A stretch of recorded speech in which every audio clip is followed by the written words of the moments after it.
Bismillahirrahmanirrahim, wassalatu wassalam wa Rasulillah. Heute kommen wir zu Sura 109, El-Kafirun, die Ungläubigen. Und wir beginnen mit dem Arabischen und gehen dann Vers für Vers grob auf die Bedeutung ein.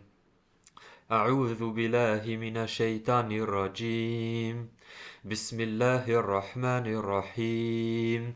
قل يا أيها الكافرون لا أعبد ما تعبدون ولا أنتم عابدون ما أعبد ولا أنا عابد ما عبدتم ولا أنتم عابدون ما أعبد لكم دينكم ولي دين. Und in dieser Sura Al-Kafirun besprechen wir vorerst diese Sunnen, dass man nach dem Tawaf betet man 2 Rakat Sunna in der Nähe des Miqat Ibrahim und liest dort die Sura Al-Kafirun und die Suratul Ikhlas. Und man soll in den Sunna-Gebeten täglich 2-mal diese Sura lesen und auch Al-Ikhlas bei Fajr und bei Maghrib. Sie unterscheidet uns von den Kuffar, das ist essentiell in dieser Sure, und es gibt uns den klaren Unterschied zwischen den Religionen und festigt den Tawhid. Die größten Gefahren im Land der Kuffar ist, dass du deine Ibadah verlässt, und diese Sure erinnert uns an die Wahrheit. Und wir müssen immer bedenken, dass wir im Land der Kuffar leben und dass überall das Haram ist und überall es gibt keine moralischen Werte. Und wenn, dann nur von jeder Person selbst und so, wie sie es definiert. Aber wenn man rausschaut, man hat alles. Man hat Glücksspiel, Alkohol und Sachen, die ich jetzt nicht erwähnen möchte. Aber ihr wisst, worüber ich spreche. Kommen wir nun zum ersten Vers. Und möge Allah uns davor bewahren, dass wir unsere Religion verlieren durch diese unsinnigen Sachen. Erster Vers. Sag, o ihr Ungläubigen. Da wird zum Prophet sallallahu alaihi wasallam gesagt, er soll sagen, o ihr Ungläubigen, also die Ungläubigen ansprechen. Zweiter Vers, ich diene nicht dem, dem ihr dient, und das nicht, also nicht jetzt und auch nicht in der Zukunft. Das ist eine klare Aussage, ich diene nicht dem, dem ihr dient. Dritter Vers, und ihr dient nicht dem, dem ich diene. Und das, weil die Kuffar keinen Ikhlas, also keine Aufrichtigkeit in ihrer Ibadah haben. Ihre Ibadah besteht nur aus Schirk und zählt nicht als Ibadah, also als Anbetung. Und die Kuffar von Quraysh haben auch Allah angebetet, aber sie haben auch viele andere Götter angebetet. Und das wissen viele Leute nicht.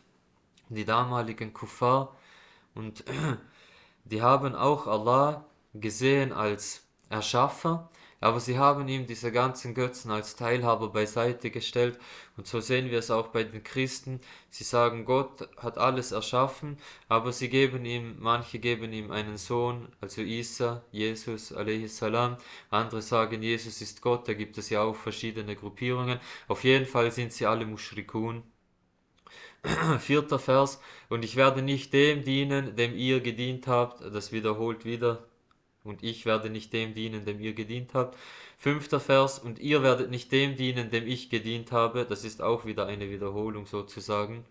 Der sechste Vers, euch eure Religion und mir meine Religion. Das bedeutet, die Kuffar haben ihren Schirk und ihren Kuffer, und wir haben unseren Ikhlas und unseren Tawhid, und wir wollen nichts anderes.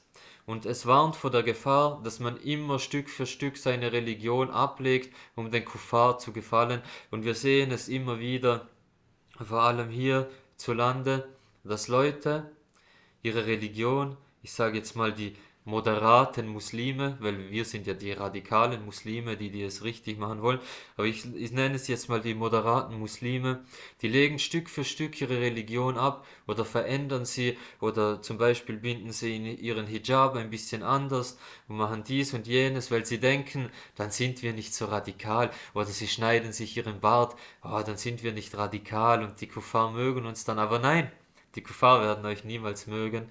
und auch die Juden und die Christen nicht, denn Allah sagt auch in einem anderen Vers, und den erwähne ich jetzt auch kurz, die Juden und Christen werden niemals mit dir zufrieden sein, bis du ihrem Glaubensbekenntnis folgst. Das bedeutet, du kannst machen, was du willst und deine Religion verändern, wie du willst, du schadest dir nur selbst und du hast das Ziel, dass die Kuffar dich mögen und die Mushrikun und die Ahlul Kitab, dass die dich mögen, hast du damit nicht erreicht. Du hast nur deine Religion verkauft und möge Allah uns bewahren vor diesen Sachen. Und was noch zu sagen ist, alle anderen Religionen sind im Irrtum und nur der Islam ist auf der Wahrheit. Und man geht keinen Kompromiss bei der Religion ein. Und so sehen wir das auch zum Beispiel an Weihnachten oder an Ostern oder diese ganzen Feiertage von den Christen, dass die Muslime ihnen dann gratulieren. Oder die Christen gratulieren uns zum Beispiel, sagen fröhlichen Ramadan, was weiß ich. Und dann kommen Muslime und sagen, ja, aus Respekt sagen wir auch fröhliche Weihnachten und frohe Ostern und schöne Feiertage. A'udhu billah, was für ein Respekt.